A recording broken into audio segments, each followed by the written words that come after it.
नमस्कार साथियों, welcome to अपनी यूनिवर्सिटी। संघर्ष और मेहनत की दास्तान गुदड़ी के लाल शो में आप सभी का हार्दिक स्वागत और अभिनंदन है। आज हमारे साथ एक ऐसी कहानी है, हमारे साथ एक ऐसी शख्सियत है, हमारे साथ मैं कहूँ कि एक ऐसा मोटिवेशन का भंडार है जिनको सुनकर हम जो है दंग रह जाएंगे। हम जो है मैं कहूँ कि एक जो सोचने के लिए मजबूर हो जाएंगे कि किन परिस्थितियों से निकलकर आरपीएससी टॉपर बने, किन परिस्थितियों से निकलकर अपने आप को संभाला है और आगे एक बड़ा सपना रखते हैं। एक ऐसी ही कहानी लेकर मैं आप सबके सामने हाजिर हूँ। हमारे साथ आदरणीय डॉक्टर टीना मेड़तिया मैडम हैं, जो कि असिस्टेंट प्रोफेसर है और आरपीएससी टॉपर हैं। पूरे राजस्थान में इनकी ईएएफएम सब्जेक्ट में सेकंड रैंक रही है पूरे राजस्थान में। ये बहुत बड़ी बात है। मैडम, आपका अपनी यूनिवर्सिटी प्लेटफॉर्म में हार्दिक स्वागत है। धन्यवाद, थैंक यू सो मच। मैं ये कहूँगा कि मैडम ने 2020 में असिस्टेंट प्रोफेसर एग्जाम दिया और उसको सेकंड रैंक के माध्यम से ऑल राजस्थान सेकंड रैंक लाना बहुत बड़ी बात होती है, वो भी चुनौतियों के साथ बहुत बड़ी बात होती है। तो मैडम, आप अपनी यूनिवर्सिटी आज पधारे हैं। ये हमारा सौभाग्य है कि मेरे विद्यार्थियों का सौभाग्य है कि आपकी कहानी सुनेंगे वो और समझेंगे, सीखेंगे। मैं कहूँ कि लोग बहुत अधिक परिस्थितियों का रोना रोते हैं कि परिस्थितियां हमें मजबूर कर देती हैं, हम इसलिए आगे नहीं बढ़ पाते हैं या वो सारे बहाने बनाते हैं। तो उनको मोटिवेशन मिलेगा जो बहाने बनाते हैं, जो जिनकी परिस्थितियां विपरीत है, उनको आज मोटिवेशन मिलेगा। क्योंकि कहानी उसी की लिखी जाती है जो प्रतिकूल परिस्थितियों में रहकर, जो विपरीत धारा के चलकर जो है अपनी संघर्ष की दास्तान लिखता है और अपनी एक जो पूरी कहानी को गढ़ता है। तो वही कहानी जो लेकर हमारे बीच आज मैडम हैं। मैडम अभी मेरे साथ कॉलेज में असिस्टेंट प्रोफेसर हैं। अभी इनकी पोस्टिंग पाली जो बांगड़ कॉलेज है उसमें हो गई है और अभी उच्च शिक्षा विभाग में सेवाएं दे रहे हैं। तो मैडम, हम शुरुआत करें आपके बेसिक से, आपके बैकग्राउंड से कि आप कहाँ से आते हैं। उससे पहले मैं क्वेश्चन पूछूंगा कि आप एकदम कंफर्टेबल है, आपको अपनी यूनिवर्सिटी में कैसा लग रहा है यहाँ पर? सर बहुत बढ़िया। एक ऐसे कमरे में आज बैठी हूँ जहाँ लोग सुन रहे हैं, और एक कमरा 10-12 साल पहले था जहाँ अकेली थी और वहाँ सोचती थी उस दिन कि मैं कर क्या रही हूँ, किसी दिन कहीं पहुँचूंगी भी या नहीं, कोई होगा या नहीं। बस एक अंधेरे कमरे में चले जा रही थी, हर दिन एक दिन आगे निकाल रही थी कि बहुत दूर कहीं भी एक छोटी सी किरण मिल जाए, कोई गेट नहीं, कोई खिड़की खुल जाए, खुलेगी, बस करे जा रही हूँ। लोग कुछ भी कह रहे थे, बिल्कुल। लेकिन मुझे पता था कि कहीं तो है, कहीं तो वो दिया है, कहीं तो वो रोशनी है। आपके अंदर एक आग जिंदा थी। बिल्कुल वही है, मैं कहता हूँ हमेशा कि प्रयास जिंदा रहना चाहिए। अगर आपके प्रयास जिंदा है तो आप जिंदा हैं, अगर आप जिंदा हैं तो जो है आपको जरूर सफलता मिलती है। वही जो है मैडम के अंदर भी एक आग जिंदा थी। इन्होंने बताया कि कैसे 10-12 साल के पहले कैसे थे और अब लोग इनको सुन रहे हैं, अब लोग इनसे मोटिवेट हो रहे हैं। तो एक चिंगारी जो इन्होंने अपने अंदर जलाई रखी, उसी का परिणाम जो है आज सब पूरी दुनिया देख रही है। और जैसे आपने नाम भी सुना होगा कि ईरा सिंघल यूपीएससी टॉप किया उन्होंने 2017 में, और वो भी एक ऐसी लाइलाज बीमारी से, एक रेयर केस जो बीमारी होती है उससे ग्रसित थे। तो मैडम जो है हम कहें कि वही जो है मैडम, आप बीमारी का नाम आप बताएंगे? मुझे वो आता नहीं है पूरा, थोड़ा सा, क्योंकि कभी नाम भी नहीं सुना है। तो मैडम आप ही बताइए पूरा कि आपकी कहानी स्टार्टिंग से कि कैसे जो है चुनौतियां आपके सामने आई, किस प्रकार परिस्थितियां आपके विपरीत हुई और धीरे धीरे आप कैसे संभले। जी। सर, जो मेरी जो डिजीज़ है या मेरे को जो बीमारी है जो ईरा मैम को रही है, तो ये एक न्यूरोमस्कुलर डिजीज़, एक बड़ा डोमेन है, उसके अंतर्गत आती है।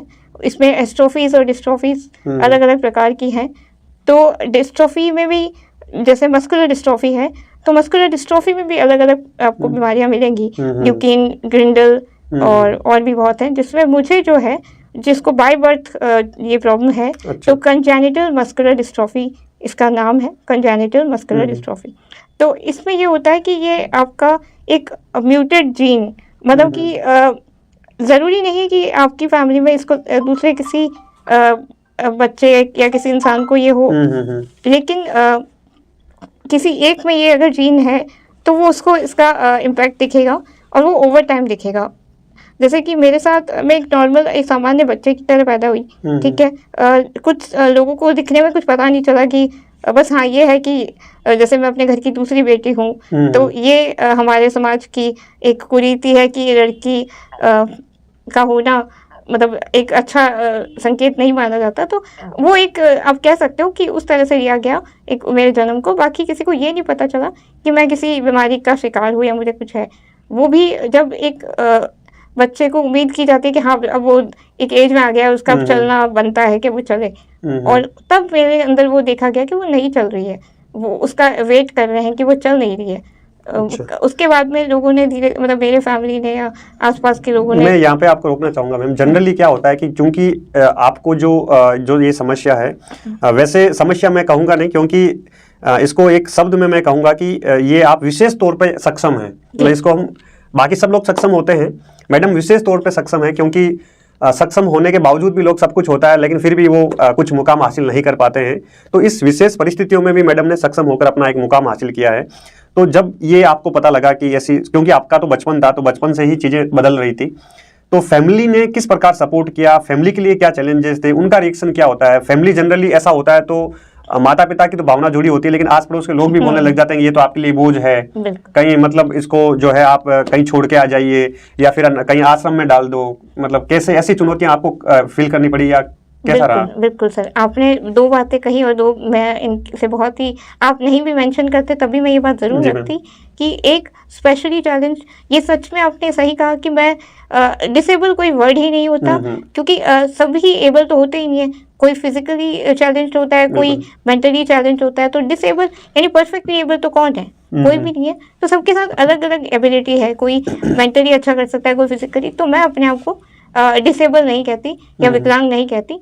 मैं ये कहती हूँ कि मैं, हाँ, जो काम मैं खुद नहीं कर सकती उसके लिए मैं किसी और का सहारा लेती हूँ। बिल्कुल। और जैसे सबको अपनी किसी न किसी चीज़ के लिए किसी और का सहारा लेना पड़ता है, लेकिन अपनी उस स्ट्रेंथ का पता होना चाहिए। बिना मकसद के, बिना मोटिवेशन के, बिना मिशन के कोई इंसान जिंदा नहीं रह सकता। तो सबको अपने अंदर वो रखना चाहिए कि मुझे ये करना है। और फिर आप किसी और से मत पूछो कि आप हमें मोटिवेट करो, क्योंकि आपको मोटिवेट कोई नहीं कर सकता। कोई भी मोटिवेट आपको करेगा ना, वो 10 मिनट के लिए कर सकता है, 1 घंटे के लिए, चलो ज़्यादा से ज़्यादा आपका वो मोटिवेशन का असर 1 महीने रह जाएगा। पर वो मोटिवेशन अगर आपके अंदर है, आपको खुद से अंदर कोई आपकी जो पहचान करनी है, हाँ, आपने अंदर कुछ जला रखा है कि हाँ ये करना है, तो आप उसको करके ही छोड़ोगे। ऐसा नहीं है कि इस पूरी जर्नी में मेरे साथ ऐसा कुछ नहीं आया कि जब मुझे लगा हो कि मैं छोड़ दूँ, लेकिन मुझे नहीं छोड़ना था, क्योंकि अगर मैं भी वहीं रुक जाती तो आज मैं किसी को कुछ बता नहीं रही होती और मैं भी एक वही अनकही अनसुनी कहानी बन के रह जाती और बीमारी फिर से दबी रह जाती। मेरा मकसद इस बीमारी को लोगों तक पहुंचाना और लोगों को शिक्षित करना है, क्योंकि बात यह है कि लोग काफ़ी चीज़ें कह देते हैं कि आपके पास कोटा है, ये आपकी तो जॉब लग रही है, जैसे आपने कहा कि आपका बचपन कैसा रहा होगा। तो बचपन इस तरह से रहा कि लोगों ने कहा कि आप चलते क्यों नहीं, वो ये वो, मतलब अजीब से सवाल जवाब थे, इनके जवाब नहीं थे मेरे पास, हकीकत ये है। मतलब उनकी बातें सुनकर आपको नहीं लगा कि? बिल्कुल, बहुत बुरा लगा, बहुत टूटी बिखरी, बहुत कुछ हुआ। अलग, मतलब आधी अलग तो मैं थी, बाकी अलग लोगों ने कर दिया। तो उस बीच में बहुत अजीब सी एक्सपीरियंसेस हुए टूटने के बाद, लेकिन उस प्रोसेस में मेरे को स्कूल में एडमिशन हो गया मेरा। इस वजह से ही करवाया गया था कि अब घर पे ये करेगी क्या। एडमिशन हुआ, स्कूल गई, स्कूल में भी सब वही देखना पड़ा मेरा कि बच्चे बाहर जा रहे होते थे तो पूछते थे कि आप क्यों नहीं चल रहे हो, जबकि बच्ची, एक छोटी बच्ची उनके बराबर की, वो क्या जवाब दे, उसे खुद नहीं पता वो क्या रहा है। तो इस तरह से ये सब होता गया। फिर मेरे को खुद ये लगने लगा कि सबसे अच्छा दोस्त आपकी किताबें होती है। क्या बात है, बिल्कुल। क्योंकि आपसे बाकी तो एक्सपेक्टेशंस रखते हैं कि आपको, आप एक चीज दोगे, दूसरा आपसे वो सौदे वाली बात रहेगी। बुक आपकी सिर्फ सुनती है और आपको बताती है, ज्ञान देती है। बिल्कुल, आपको बिल्कुल ज्ञान देती है, आपको संबल देती है, मजबूत करती है, आपकी थॉट प्रोसेस को चेंज करती है, देखने का नजरिया चेंज होता है, बदल देता है। बिल्कुल मैम। आप एक अपने अकेलेपन में सबसे ज्यादा, अगर बाहर आना है उस अंधेरे या अकेलेपन से, तो आप किताबों को देखें, वो आपको सब कुछ दे देंगे। मैं आपकी प्रोफाइल देख रहा था तो उसमें जैसे आपने बहुत अच्छे परसेंटेज से 10th 12th किया है, तो आपके मतलब किताबी कीड़े रहे हैं क्या, मतलब? बिल्कुल, जैसे मैंने कह ही दिया कि जब आपके पास कोई और नहीं होता और बहुत ज़्यादा कुछ नहीं होता, आपके पास नेगेटिविटी की तो अपार मतलब है स्रोत, लेकिन पॉजिटिविटी का कुछ नहीं होता, तो मैं, हाँ, किताबों का मुझे बहुत ज़्यादा रहा है। सही कहूँ तो मुझे अपनी 7th स्टैंडर्ड से एक ऐसा इंसिडेंट हुआ कि एक क्लास में मेरी टीचर आई और उन्होंने एक जनरली बोला, किसी को शायद वो मोटिवेट नहीं करता, वो मेरा वक्त था या मेरा पल था जो मेरे को हिट करना था। उनका ये पूछना कि आप यहाँ आते क्यों, टाइम वेस्ट कर रहे, मतलब आप क्यों आते हो यहाँ सबके सब, बताओ अपना आंसर। उस दिन मेरे को भी ये लगा कि सही में हम क्या करते हैं, सुबह उठ के यहाँ पे तैयार हो क्या आ जाते हैं, यहाँ आते क्या है, करना क्या है हमें, हम पेरेंट्स के पैसे वेस्ट कर रहे हैं, क्यों आ रहे हैं हम। तो उस टाइम 7th के बाद मैंने, क्योंकि लोग, जब मैं चल नहीं रही थी तो लोग मुझे कहीं हॉस्पिटल्स में ले जा रहे थे, कहीं पीर फकीर बाबा पता नहीं कहाँ कहाँ, तो उस चक्कर में मेरे को पागल बनाए जा रहे थे और मेरा बचपन खराब हो रहा था। मैं बहुत डिस्टर्ब हो रही थी, जो किसी को दिख भी नहीं रही थी मेंटली। वो एक चैलेंज क्या, ट्रॉमा था। फिजिकल चैलेंज तो था ही था मेरे साथ, लेकिन मेंटली जो मैंने टॉर्चर देखा है, उससे आप बाहर कैसे आए? मतलब अपने आप को कैसा इतना मजबूत कर लिया कि आप असिस्टेंट प्रोफेसर इतनी सारे चैलेंजेस के साथ बन पाए? सर, इंसान पत्थर बनने के लिए मतलब वक्त तो लगता है, पर पत्थर बनना पड़ता है। मैं नहीं कहूंगी कि एक दिन में हो गया है। आज भी मेरी ये सिचुएशन नहीं है कि मैं आपको कह दूं कि अब मैं तो टूटती नहीं हूँ, बिल्कुल। मैं आज भी रोती हूँ, आज भी पर मैं अपने आप को स्ट्रॉन्ग इसलिए कहती हूँ कि मैं सिर्फ रोती हूँ, पानी आंखों से आएगा और मैं फिर खड़ी हो जाऊंगी, ये रहेगा। और कोई कहता है कि कोई रोने वाला कमजोर होता है, तो ये गलत है, क्योंकि अगर नहीं आप आंखों से पानी निकालोगे, अपने दर्द को हल्का नहीं करोगे, तो आप खड़े नहीं हो सकते। आप दूसरों को ब्लेम करना शुरू कर दोगे कि ये है वो है, आप बहाने, जिसको कहते हैं बहाने ढूंढोगे, तो ये है। तो इसके साथ में जैसे आपने, मैं बताऊं कि मैडम के बारे में कि मैडम ने पीजी किया, पीजी के साथ में इनका नेट हुआ इकोनॉमिक्स से, साथ में अगले 6 महीने के बाद में इन्होंने जेआरएफ निकाला कॉमर्स से। तो कंटिन्यूअसली ये जो है सफलता का जो है मतलब सफलता प्राप्त कर रहे थे, और जस्ट उसके बाद में 2020 की वैकेंसी आई और तैयारी कर रहे थे, असिस्टेंट प्रोफेसर बने। तो 10th 12th जो है जैसे उसमें बड़ी दिक्कत होती है, टीचर जैसे रेगुलर, शायद आप रेगुलर स्कूल जाते थे, क्या सीन था? नहीं, मेरा 10th के बाद स्कूल बंद हो गया।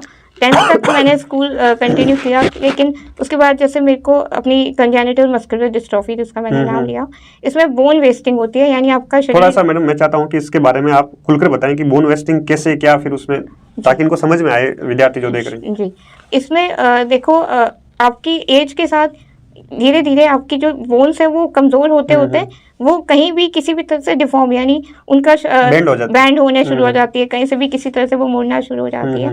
तो ये मेरे साथ होने लगा अपने 9 से 10 साल के बीच में, मुझे एग्जैक्ट तो याद नहीं है, क्योंकि एक साथ नहीं हुआ है, ये धीरे धीरे हुआ। जब फील होने लगा, जब वो 9 से 10 साल का था, तो अंदर अंदर पता नहीं कब से हो रहा था, पता नहीं, कुछ ना कुछ तो चेंज हो ही रहा था थ्रू आउट।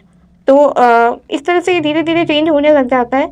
और तो फिर आपने दिखाया भी होगा ना डॉक्टर को? हाँ, उनका क्या मतलब रहता है कि... अपनी, इसीलिए मैं इस बीमारी को इतना हाईलाइट कर रही हूँ, क्योंकि अब मैं इतने हॉस्पिटल्स, इतने डॉक्टर्स के पास मुझे ले जाया गया, लोगों को एक्चुअली नहीं पता था, आज भी नहीं पता है। तो लोगों ने मुझे ऑर्थोपेडिक्स में ट्रीट किया है, और मतलब की दवाइयाँ और वो सब कुछ दिया, तो जिससे मैं कह रही हूँ ना, मेरा फिजिकली चैलेंज ज़्यादा नहीं था, ज़्यादा था या नहीं था, पर मेंटली चैलेंज ज़्यादा था। बिल्कुल, लोगों का प्रेशर ज़्यादा था, लोगों का टारगेट मेरी पढ़ाई नहीं था, वो मेरा था, क्योंकि मुझे वहाँ सुकून महसूस हो रहा था। मैं अपनी अलग दुनिया बना रही थी, जहाँ मैं वहाँ खुश थी, मुझे वहाँ अपने सपने पूरे होते दिख रहे थे, जहाँ मैं वो बातें किसी के सामने आज भी रख दूँ, तो जो मुझे जानता है वो तो शायद थोड़ा सा मतलब विश्वास भी करेगा कि हाँ कुछ तो कर लेगी। लेकिन जब मैं ये बातें बोलती थी तब कि मैं ये बनूंगी वो करूंगी, जो आज मैं कर रही हूँ, लेकिन उस वक्त कहते थे कि तू हवा में बहुत उड़ती है।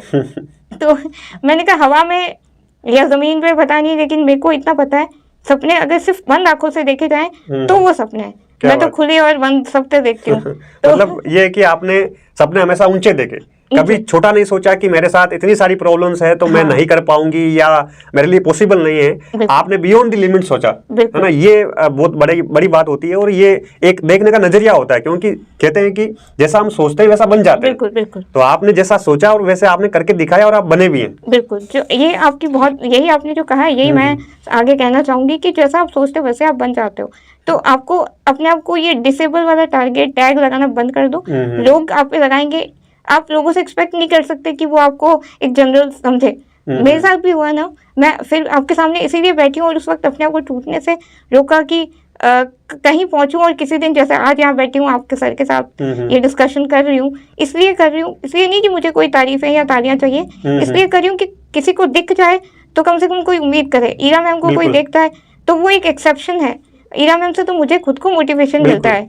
तो बस यही है कि मुझे कोई तालियां नहीं चाहिए, पर ये है कि लोग अपने आप को अपनी स्ट्रेंथ ढूंढना शुरू करें। ये आपकी बहुत ही पॉजिटिव सोच है कि मतलब आपसे देखकर, या ईरा मैडम जिन्होंने यूपीएससी टॉपर किया है, सेम आपकी जैसी परिस्थितियां उनके साथ थी, और फिर भी उन्होंने यूपीएससी टॉपर टॉपर बने और 2-3 बार यूपीएससी एग्जाम क्रैक भी किया, पहले आईआरएस बने। और तो आपका ये प्रयास बहुत अच्छा है कि आपको देखकर लोगों के अंदर उम्मीदें जगे कि मैडम आप कर सकते हैं, मतलब टीना मैडम कर सकते हैं तो हम भी कर सकते हैं। बस यही मेरा टारगेट है, क्योंकि लोगों को तो अगर आप ये कहते हो कि आप में 1000 कमियां हैं तो आप अपनी खूबियां देखना शुरू करो ना। बिल्कुल, क्या बात। और लोग आपको कहेंगे मैं आज यहाँ इस पोजीशन पे हूँ, पोजीशन कहीं क्योंकि लोगों के लिए है तो मैं भी कह रही हूँ पोजीशन, बाकी पोजीशन कुछ नहीं है, मेरे सपने अभी और भी हैं। मैं तो इसको एक सीढ़ी कहती हूँ, क्योंकि मैंने अपने जो सपने देखे थे वो अभी पूरे नहीं हुए हैं, वो सीढ़ियाँ चढ़ रही हूँ। मैं तो यही कहूंगी, हर सीढ़ी के बाद मैं अपने आप भगवान को टारगेट, हाँ वो टारगेट तो बहुत दूर है अभी, जैसे 5 वर्षीय योजना तो वो अभी खत्म नहीं हुई है। तो मैं अपने जब भी एक टारगेट मेरा पूरा होता है, जैसे एक सीढ़ी चढ़ती हूँ, जैसे JRF हुआ या मैंने PhD की, फिर मैं असिस्टेंट प्रोफेसर हुआ, अभी जो लास्ट मिशन है वो है मेरा NGO, जिसमें फिजिकली और फाइनेंशियली चैलेंज बच्चों को मुझे शिक्षित करना है और उन्हें मतलब इतना काबिल बनाना है कि वो जॉब के लिए जा सकें। जनरली मैं आपको बात को थोड़ा सा आगे बढ़ा रहा हूँ कि जनरली ये होता है कि आपने जो टारगेट लिया वो बहुत सुंदर टारगेट है, क्योंकि जो जैसे आपके जैसे जो स्टूडेंट है जिनको रेयर केसेस की जो बीमारियां हैं या इस टाइप का कुछ संघर्ष वो कर रहे हैं, तो उनके लिए सरकार ये कर देती है कि आपको बस पढ़ा दिया है, लेकिन आप उससे बड़ा टारगेट लेके चल रहे हो कि जो पढ़ लिया है कॉलेज के स्टूडेंट आपके जैसे हैं तो उनको जॉब दिलाने का जो टारगेट है कि वो जॉब प्राप्त करे और अपना काम भी करे, मतलब वो आत्मनिर्भर भी बने। बिल्कुल, इसमें मैं अकेली कर नहीं पाऊंगी, क्योंकि जिस वक्त की बात आज मैं मतलब इतना सब अपना एक शब्दों में, बहुत कम शब्दों में नहीं बता पा रही, लेकिन इतना एक लाइन में अगर मैं कहूँ तो उस जब 11th 12th जब मेरी जब पढ़ाई चल रही थी, ग्रेजुएशन मास्टर्स या नेट, जनरली बच्चों को करने में दिक्कत आती है, और जब आपके पास पढ़ाने वाला कोई ना हो, आप खुद ही समझ रहे हो, खुद ही कर रहे हो, तो आपका वो चैलेंज 4 गुना या 8 गुना ज़्यादा हो जाता है। तो मैं सबसे रिक्वेस्ट करूंगी, अपनी जर्नी बता नहीं पाऊंगी, समय कम है, लेकिन रिक्वेस्ट जरूर करूंगी कि आप अपने आसपास फ्री पढ़ा दो, क्योंकि पैसा कमाने का स्रोत आपको और कहीं से मिल जाएगा, क्योंकि भगवान है आपके साथ, वो आपको कभी नीचे नहीं गिरने देगा।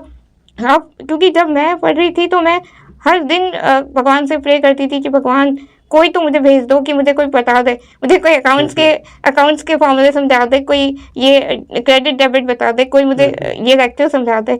और आज जैसे आप लोगों के पास ऑप्शंस हैं, यूट्यूब है, ये है, वो है, मतलब उस टाइम मैंने जब ये 11th-12th करी थी इतने ऑप्शंस नहीं थे। नेट तो आप लोगों को पता है कि ये पिछले 2-3 सालों में ही क्रेज आया है और इतना अप्रोच आप कर सकते हैं, नहीं था।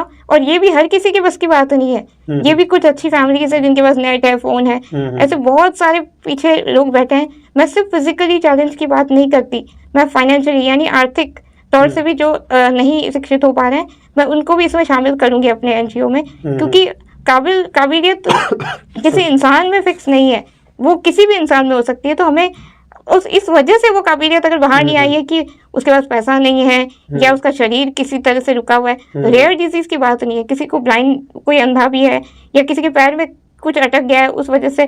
और खासकर फीमेल जब हो जाती है, मतलब लड़का और लड़की का फर्क भी इसमें आगे आता है। मतलब आपको भी जो जेंडर बाइसनेस है उसको झेलना पड़ा है। बिल्कुल, ये कहीं ना कहीं आपको लगेगा ही, वो फील मतलब उतने लेवल पे नहीं हुआ, क्योंकि मैं एक अच्छी सोच वाले परिवार से आती हूँ, लेकिन मुझे पता है कि ये फर्क होगा, ये कहीं ना कहीं तो जरूर एग्जिस्ट करेगा। और स्पेशली अगर उसमें ये तड़का लग जाए कि आप किसी बीमारी का शिकार भी हो, फिर क्योंकि हाँ, अब जेंडर बाइसनेस की बात आपने की है, तो मेरा एक्सपीरियंस ये रहा है कि मुझे आज तक ये मैं तो इसको 80 से लेती हूँ अब तो, लेकिन एक बहुत गंदा क्वेश्चन मेरे ऊपर हमेशा उठता रहा है कि ये तो लड़की है, इसके साथ तो 1000 चीज़ें हैं, इसका ध्यान कौन रखेगा, इससे शादी कौन करेगा, ये वो। क्या एक लड़की अपने आप का ध्यान नहीं रख सकती?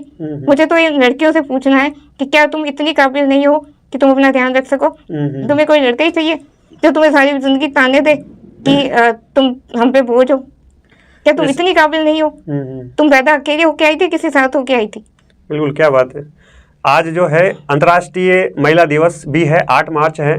तो मैं समझता हूँ कि जो सारी महिलाएं हैं, जो मैडम बात कह रहे हैं, जो फेस कर रही है चीज़ें, तो उनको भी आज एक प्रेरणा मिलेगी, एक मोटिवेशन मिलेगा कि जो इन्होंने झेला या इनकी जो सोच है कि एक नेगेटिव वे में भी चीजें नेगेटिव होने के बावजूद भी आप उससे निकालकर पॉजिटिव चीजें निकालकर आप ला सकते हैं।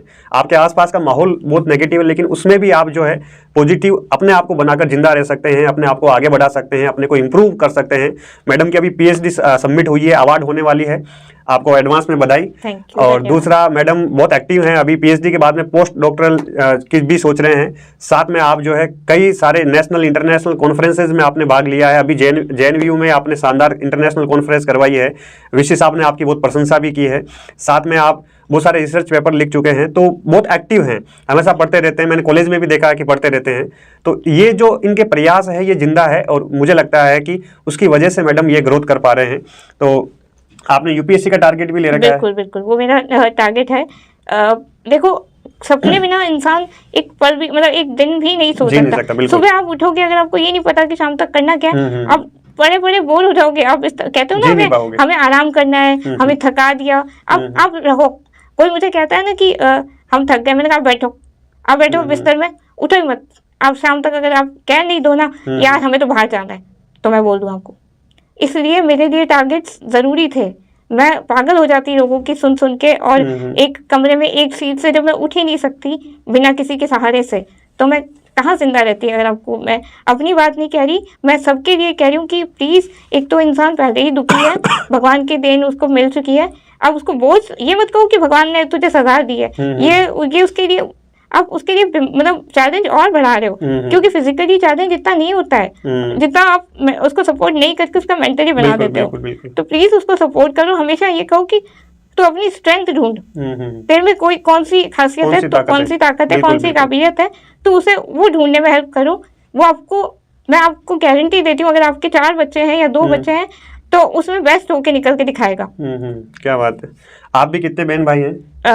मैं 3 भाई बहन है, मतलब मेरी एक बड़ी बहन है और छोटा भाई है, M.Tech कर रहा है, बड़ी बहन बैंक में है। अच्छा, क्या बात है। वो नॉर्मल है? हाँ, वो नॉर्मल है। उन्होंने खूब सपोर्ट किया आपको? बिल्कुल, मेरी सपोर्ट के बिना देखो पॉसिबल ही नहीं है। मैं यहाँ पर जो है आपके माताजी और पिताजी को भी नमस्कार करना चाहूँगा, क्योंकि मुझे लगता है कि उनके बिना सपोर्ट के आप यहाँ तक नहीं पहुँच पाते, और उन्होंने जो सपोर्ट किया है उसकी वजह से आप असिस्टेंट प्रोफेसर बन पाए हैं, और इतना जिंदा दिली से आप जी पा रहे हैं, ये बहुत अच्छी बात है। आप जैसे हम चर्चा भी कर रहे थे बीच में कि आप डॉक्टर के बारे में, कि डॉक्टरों ने क्या कहा है, तो मुझे लगता है कि आप ही वो बात बताइए। देखिए, जिस बीमारी की बात मैं कर रही हूँ, ये डॉक्टर्स को पता ही नहीं होता है। कई बार क्या होता है, डॉक्टर्स अंधेरे में तीर चला रहे होते हैं। तो मेरे केस में भी वही हुआ। मैंने अपनी आधी जिंदगी कह सकती हूँ जिसमें अंधेरे में तीर चलाए हुए बहुत सारी मतलब ऐसी दवाइयाँ ली है, मतलब कैल्शियम प्रोटीन की, मतलब यही आयरन कैल्शियम, इस तरह से फालतू का मेडिकेशन जिसको कह सकते हैं, जिसका मेरे पे कोई इम्पैक्ट हो नहीं रहा था, उसकी आवश्यकता नहीं थी, जरूरत ही नहीं थी, क्योंकि मेरी बीमारी उनको पता नहीं थी। उन्होंने उसको ऑर्थोपेडिक्स में कंसिडर करके और अपना कंटिन्यू रखा, क्योंकि हम लोग डॉक्टर के पास जाते हैं तो वो उसका कुछ ना कुछ अपना हिसाब लगाते रहते हैं। हर बार किसी पे अंधा विश्वास ना करें आप। तो मैंने अपने आप को इस मेंटल टॉर्चर से, एक तो मेरे आसपास जो हो रहा था, दूसरा ये डॉक्टर्स का प्रेशर, दवाइयाँ देते रहे, एक रूटीन ही बन गया था कि दवाई लेनी है। इसको डॉक्टर्स ने आपको ये भी बोला कि जीवन के बारे में, कि उम्र के बारे में, और जी देखो, इसमें ये हुआ था कि हाँ, उस प्रोसेस में डॉक्टर्स ने कहा था कि इस एक एज के बाद ये मेंटली वीक हो जाएगी, या ये पागल की तौर कह सकते हो आप, ये कुछ सोच नहीं समझ नहीं रहेगी इसमें। लेकिन फिर मैंने उन डॉक्टर्स के प्रोसेस को छोड़ अपनी पढ़ाई पे फोकस किया। मैंने करते रहेंगे ये सब, मुझे अपने सपने पूरे करने। मतलब कुल मिला के मैं ये कह सकता हूँ कि जिन डॉक्टरों ने कहा कि, जैसे आपने पहले बताया भी था कि डॉक्टरों ने कहा कि आप जैसे एज के साथ जो है आपकी जो दिमागी तौर से आप कमजोर होते जाओगे, बोन भी और बैंड होते जाएंगे, और दिमागी तौर पर भी आप जो है कमजोर होते जाएंगे। और मुझे लगता है कि जैसे जैसे एज बढ़ी है, मैडम ने PhD की है, मैडम असिस्टेंट प्रोफेसर बने हैं, और आगे एक NGO का बड़ा सपना लेकर भी चल रहे हैं। तो कितनी सारी चीज़ें जो है, अगर आप मेंटली स्ट्रॉन्ग है तो बाकी सारी चीज़ें आपके लिए गुण हो जाती है। डॉक्टर क्या कह रहे हैं कोई फर्क नहीं पड़ता है, चूंकि आपने ये मान लिया है कि मैं इस चीज़ को हरा सकती हूँ या हरा सकता हूँ। तो वही चीज़ जो है मैडम कर रहे हैं। उम्र के बारे में भी कहा है कि आपकी उम्र भी कम होगी, तो वो भी आपको जब लगता है कि आपकी उम्र कम है, उस कम उम्र के भय से आप जो है डर जाते हैं, लेकिन मैडम उस वे में आगे बढ़ रहे हैं कि मुझे जो ये जॉब भी है, मुझे जल्द ही ये जॉब छोड़नी है, मुझे और बड़ा टारगेट लेकर चलना है, जो और मेरे साथी हैं उनको आगे बढ़ाना है, उनको जॉब में लाना है। तो ये बहुत एक सकारात्मकता है आपके अंदर, और मुझे लगता है कि आप सभी को प्रेरणा मिलेगी। मैं इसमें आखिरी शब्द कहना चाहूँगी कि जब एक धीरे धीरे फिर अपनी जो रिसर्च, जैसे कहते हैं मेडिकल डिपार्टमेंट आगे अपनी प्रोग्रेस कर ही रहा है, तो जब धीरे धीरे मेरी डिजीज़ के बारे में थोड़ी क्लियरिटी आने लगी, कुछ केसेस कहीं ना कहीं केरला या साउथ में कहीं हाईलाइट होने लगे, तो उसको डायग्नोज करने की तरफ जाया गया और फिर चेक किया गया कि ये है एक्चुअली, और फिर बोल दिया गया कि पहले तो ये उम्मीद थी कि शायद किसी दिन ठीक भी हो जाऊं, लेकिन फिर यही बोला गया कि आपकी बीमारी लाइलाज है, इसका कोई इलाज नहीं है और आपकी ज़िंदगी का भी कोई भरोसा नहीं है, वो कब तक है।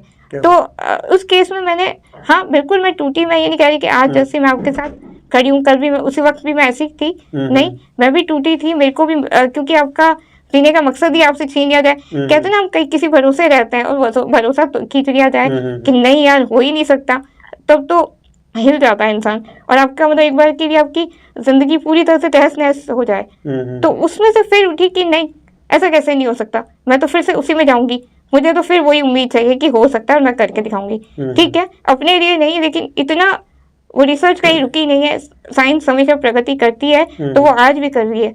मेरे लिए काम नहीं आएगा, लेकिन नेक्स्ट जनरेशन के लिए आएगा। एंड मैं खुशकिस्मत समझती हूँ कि आज मेरे जिंदा रहते रहते ही वो सब कुछ हो रहा है। बस ये हम लोग मिडिल क्लास लोग हैं कि हम उतना अफोर्ड नहीं कर सकते, लेकिन आज इस बीमारी का इलाज है और कुछ सालों में इसका इलाज इतना अफोर्डेबल होगा। मैं तो सरकारों से और जितने भी संस्थान हैं इन सब से रिक्वेस्ट करूंगी कि जैसे कोरोना के इंजेक्शन को इजी और फ्री और अफोर्डेबल किया गया, इसी तरह इन जो रेयर डिजीजेस हैं इनको भी फ्री किया जाए, ताकि आम व्यक्ति इनके इलाज की तरफ जा सके। क्योंकि एक तो वैसे ही ये ट्रीटमेंट रिस्की है, इनकी ट्रीटमेंट में किसी की जान भी जा सकती है प्रोसेस में, उसके ऊपर से पैसा वो कहाँ से लेके आएगा। तो सरकारों से इतनी रिक्वेस्ट रहेगी कि कम इसका वो खर्चा खुद उठाएं। ऐसे भी तो 1000 खर्चे 1000 स्कॉलरशिप चलाते हैं, तो एक कोशिश। बिल्कुल मैम, ये करना चाहिए ज़रूर, क्योंकि इस चीज़ को जितना आप महसूस कर सकते हैं, जितना आप समझ सकते हैं, मुझे लगता है नहीं कि कोई और समझेगा इस बात को। और यहाँ पे मैं 1-2 क्वेश्चन और फास्टली पूछूंगा, फिर आज के इस इंटरव्यू को हम समाप्त करेंगे। एक क्वेश्चन ये है कि आपने सोचा था कि आपकी सेकंड रैंक आ जाएगी EFM में? मैं ये तो नहीं कहूँगी कि सोचा था, लेकिन हाँ मेरे गुरु हैं, मेरे PhD गाइड, उन्होंने मुझे हमेशा कहा था कि टीना तू RPSC टॉप करेगी। क्या बात है। और मैं सर से यही कहती थी कि सर मेरे को तो सिलेक्शन मिल जाए उतना ही काफी है, नहीं तू टॉप करेगी। गुरुजी की बात जो है भविष्यवाणी सत्य हो गई। बिल्कुल। तो मैं जिस दिन टॉप हुआ, मैंने सर को फोन किया, किसी को कुछ नहीं बताया। मैंने कहा सर हो गया, सर कर लिया मैंने टॉप, आपने जो कहा। मैंने फीमेल मतलब गर्ल्स टॉपर रही हूँ और ओवरऑल सेकंड रही। तो मतलब मेरे गुरु का विश्वास था, मेरे लिए गुरु क्या वो आदर्श है। मेरा पिता तुझे, उनके बिना मैं आज जो भी कर पा रही हूँ नहीं कर सकती। क्योंकि फैमिली सपोर्ट वो एक अलग होता है, लेकिन जिस राह पे मैं चल रही हूँ एकेडमिक, जिसमें रिसर्च वर्क आता है, वो मेरे गुरु, उनको मैं भगवान के मतलब भगवान एक कैसे हैं, कृष्ण अपना अवतार लेके मेरे सामने आए। क्या बात है। तो मैं तो उनको, वो अगर मुझे कह दें कि सामने जहर भी पड़ा हो तो मैं नहीं पूछूंगी सर जहर है। यही होता है कि गुरु में जब श्रद्धा होती है तो गुरु का भाव भी प्योर हो जाता है। तो आपका और आपके गुरुजी का बहुत अच्छा रिश्ता है। और दूसरा क्वेश्चन मेरा ये है कि क्या आपने कभी ये भी सोचा था कि आप अपनी यूनिवर्सिटी प्लेटफॉर्म पर आएंगे? जी बिल्कुल नहीं, इतनी हम लोग काबिल ही नहीं है कि हम इतने ऊपर आ सके। मजाक कर रहे हैं, ये तो वो कपिल शर्मा वाला नहीं सर, सही सीरियसली, क्योंकि सीरियस बातें ज्यादा हो गई तो मैंने सोचा थोड़ा सा। नहीं सर, मैं आपसे मेरे को मिलने का मौका मिला कॉलेज में, तो मैं मतलब आपको कभी नहीं मना कर सकती। जैसा सपोर्ट आपने मुझे दिया है इस कॉलेज में, कभी भी मतलब लगने ही नहीं दिया कि मैं अलग हूँ, और मैं भूल ही नहीं सकती सर आपके लिए। जब भी आपको कभी ज़रूरत हो, कभी मुझे किसी काबिल समझो आप, बिल्कुल तो जरूर बुलाएंगे आपको। और जैसा हम आगे कुछ करने वाले हैं ऑफलाइन भी बड़े सेमिनार वगैरह, उसमें भी मैं चाहूँगा कि आप ज़रूर आएँ और अपनी कहानी बताएं, और लोग इस बात को समझे कि कमजोरी जो है हमारे अंदर नहीं होती है, हम उसको मान लेते हैं, उसको मानने से हो जाती है, हमारी सोच में होती है। अगर आपकी सोच जरा सी भी बदल जाती है तो आपकी सारा नज़रिया, आपकी पूरी दुनिया, आपकी लाइफ बदल जाती है। तो यही मैडम ने कर दिखाया है। और लास्ट में यही कहूँगा कि आप कुछ मैसेज देना चाहते हैं लास्ट में आज के इस आप अपनी बात को समाप्त करते हैं, कुछ अंतिम मैसेज विद्यार्थियों को देना चाहेंगे, कुछ उनको कहना चाहेंगे, आपका अंतिम मैसेज? बिल्कुल, मैं सर आपको आपके माध्यम से यही कहना चाहूँगी, क्योंकि आप खुद शिक्षा से जुड़े हो, तो आपको मैं एक मतलब आपको आइडल या आदर्श मानती हूँ कि जो मतलब बच्चों को भविष्य देता है। कोई कहता है कि पैसा कमा रहा है तो भाई पैसा कोई काम करेगा तो पैसा तो सबको मिलता है, लेकिन शिक्षा एक ऐसा माध्यम है जो 100 जिंदगियां बना रहा होता है। कोई कहता है कि माँ माध्यम होती है, तो माँ तो होती है, कोई मना नहीं कर रहा उसका, लेकिन जब वो दुनिया में आ जाता है जिस पे सवाल उठना शुरू हो जाते हैं कि ये किस काबिल है किस काबिल नहीं है, उसको गुरु ही बनाता है। तो सर मैं आप और आप जैसे जुड़े हुए सभी शिक्षक गणों से यही, और सिर्फ शिक्षक गण नहीं, मैं विद्यार्थियों से भी कहूँगी, हर एक आम जन से कहूँगी, जितना आपको आता हो, जितना आप कर सकते हो, खुद को नहीं आता हो तो किसी और के माध्यम से करवाओ, लेकिन बच्चों को पढ़ाओ। मेरे हिसाब से शिक्षा से बढ़कर कुछ नहीं है। उससे, क्योंकि मैंने अपनी जिंदगी में भी बुक्स को दोस्त माना है, जो आपसे सवाल नहीं करेगी, जो आपको सिर्फ ज्ञान देगी और उम्मीद देगी। लोग आपके आसपास जिंदगी भर कुछ न कुछ कहते रहेंगे। वो कहते हैं ना कि लोगों का काम है कहना और वो कहेंगे, तो आपको लोगों को नहीं सुनना है। हाँ सुनो, लेकिन ऐसा बना लो अपने आप को कि बोल रहे हैं बोलते रहेंगे, हमें अपना टारगेट पूरा करना है। चलिए, तो मैं एक माफ़ी भी चाहूँगा, क्योंकि जैसे हमारी चर्चा स्टार्ट हुई, मैडम का स्वागत करना बाकी रह गया था। मैं इतना खुद सीरियस हो गया कि मैं सुन रहा था, और मुझे एक अंदर से एक प्रेरणा मिल रही थी कि मैं मैडम को सुनता ही जाऊं, और मैडम बहुत सारी ऐसी चीज़ें बता रहे थे। तो मुझे लगा कि अगर मेरे साथ भी ये होता, या मैं इसको कैसे फेस करता, या मैडम से मैं क्या सीख सकता हूँ, मेरा फोकस केवल उसी पर था। तो मैडम का स्वागत भी करना था, हम भूल गए, और अब लेके आइए और मैडम का स्वागत भी करेंगे। क्योंकि ये अपनी यूनिवर्सिटी है तो एक अपनापन रहता है यहाँ पर। तो मैं माफ़ी चाहूँगा कि हम लास्ट में आपका स्वागत कर पा रहे हैं। नहीं, मैं आपने मुझे इतना मौका दिया कि मैं अपनी बात रख सकूं, मेरे लिए उससे बड़ा कुछ नहीं हो सकता। क्योंकि एक होता है ना कि लोग किसी को देख के अगर कुछ करना चाहे तो सिर्फ हमेशा प्रेसिडेंट और प्राइम मिनिस्टर को क्यों देखे। बिल्कुल। वो किसी अगर आपने मेरे को ऊपर मोमेंट हो गया, अगर आप ये देखते हो कि स्ट्रेंथ नहीं है, मतलब कमजोर है, बीमारियों, आपने 1000 तमगे अगर दे रखे हैं, तो आप ये भी देखो कि अगर मोटिवेशन चाहिए आपको तो मेरे को देख लो। चलो, अगर आपको ये एक प्रूफ ही चाहिए, एविडेंस ही चाहिए कि भाई कोई कुछ कर सकता है, तो आप देख लो, लेकिन आप करो जरूर। बिल्कुल। आप ये नहीं है कि घर पे बैठ गए और अब ये सोच रहे हो कि कोई कैसे करेगा। मैम, हम मारवाड़ी हैं और मुझे लगता है कि जो है साफा हमारी आन बान और शान है, तो मैं साफा पहनाकर आपका स्वागत करना चाहूँगा। आप अगर आप अनुमति देता। बिल्कुल बिल्कुल। बहुत अच्छा लग रहा है आपके ऊपर। Thank you, thank you. आपका स्वागत है मैम। थैंक यू, धन्यवाद। आप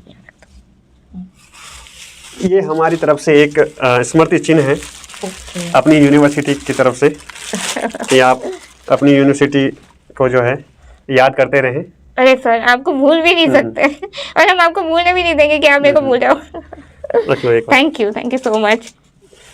और मेरे को इसी तरह अगर आपको कभी भी लगे कि मैं किसी भी दौर से, किसी भी दौर में, किसी भी तौर से लोगों को मदद कर सकूं, क्योंकि मेरा एक ही मकसद है, पैसा मेरा मकसद नहीं है। मेरा मकसद लोगों को शिक्षित करना और किसी काबिल बनाना है, ताकि कोई ये ना कहे कि किसी तरह का उनके काबिलियत पे सवाल ना उठे। बिल्कुल। तो आप सब ने मैडम की कहानी सुनी। अब EAFM सब्जेक्ट के जो विद्यार्थी हैं, मुझे लगता है मैडम यूट्यूब पर भी पढ़ाते हैं। किस नाम से आपका? टीना मेरतिया के नाम से ही है। टीना मेरतिया के नाम से है, और वहाँ पे कॉन्टैक्ट नंबर भी मैडम के आपको मिल जाएंगे, आप पर्सनली बात कर सकते हैं। हमने क्या पढ़ना चाहिए, कैसे पढ़ना चाहिए, कंटेंट पे बात नहीं की, हमने एक व्यावहारिक बात की कि जो हमारे जीवन की समस्याएं हैं उसको कैसे हम जो है डाउन कर सकते हैं, कैसे कम कर सकते हैं।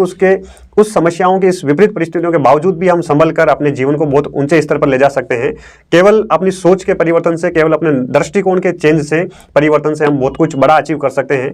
तो ये कुछ हमने बहुत सारी चीजें मैडम से सीखी है, और ये हमारा सौभाग्य है कि आप अपनी यूनिवर्सिटी प्लेटफॉर्म पर। चाहूंगी सर एक बार आपको रोकने के लिए। जी मैम, बताइए। लेकिन मैं इतना कहूंगी कि कोई भी इंसान बिना उम्मीद के नहीं जी पाएगा, बिना सपने के नहीं जी पाएगा। तो प्लीज आप सपने देखें, फिर पहले ये उम्मीद मत करो कि लोग आपके लिए खड़े होंगे, वो आ जाएंगे। ये मैंने देखा है कि आपको पहले आपको खुद खड़ा होना पड़ेगा, क्योंकि एक वक्त ये भी था जब मैं अकेली थी, मुझे नहीं पता था कि मेरे साथ कौन होगा, लेकिन इतना विश्वास था कि कोई तो होगा, और आज भी वो विश्वास है कि कोई तो होगा। पर प्लीज पहले किसी और की तरफ मत ढूंढो कौन होगा और कौन नहीं होगा। आपका अपना सपना है, पहले उसको देखो। और एक और चीज, कोई कहता है ना कि सर जॉब मिलेगी कि नहीं मिलेगी, पहले तो मैं उन सब से ये कहना चाहूंगी कि तुमने जॉब को क्या दिया। हाँ, तुमने जॉब को क्या दिया? मैं आज जिस दिन मैं अपना इंटरव्यू दे के आई थी तो मैंने बाहर आके मुझसे पूछा कि कैसा हुआ, मैंने कहा ऐसा हुआ कि सिलेक्शन अगर आज ना हो तो मुझे कोई गम नहीं होगा क्योंकि मैंने अपना सब कुछ दिया, 100% दिया। हाँ, क्या बात है। तो कोई आप अगर किसी से कहते हो कि मुझे ये नहीं मिला या सवाल जवाब करते हो तो प्लीज मत करो। इतना एफर्ट आप उसमें डालो कि आपका सिलेक्शन हो और फिर ना हो तो आपको पता है कि आपने कमी नहीं रखी। क्या बात ठीक है, फिर रह गया तो 1000 वजह हो सकती है, कोई दूसरा आपसे ज्यादा अच्छा था या कोई परिस्थिति ऐसी थी जिसमें आपका नहीं हुआ क्योंकि सीटें फिक्स है। ठीक है, और आप कहीं ना कहीं कुछ ढंग का ही करोगे, ये श्योर है। ये इसमें दिक्कत होगी। हाँ, इस वजह से तो आप अपनी जिंदगी में कुछ ना कुछ बेहतर ही करोगे। दिव्य कीर्ति सर कहते हैं कि कुछ भी नहीं होगा तो तजुर्बा होगा, बिल्कुल। तो आप कहीं पीछे नहीं रहोगे। तो सवाल जवाब लोग कर रहे हैं वो आप मत करो, आप सिर्फ काम करो, अपना हार्डवर्क और डेडिकेशन दिखाओ। ये बात मैं भी कहता हूँ कि कुछ हो, मेहनत करते जाइए, कुछ होगा या नहीं होगा, लेकिन जीवन में पंख तो मजबूत होंगे, क्योंकि जितनी ऊंची उड़ान भरेंगे जो है अपने मंजिल मिलेगी या नहीं मिलेगी, अपने पंख मजबूत होंगे। वही बात मैडम ने कही है।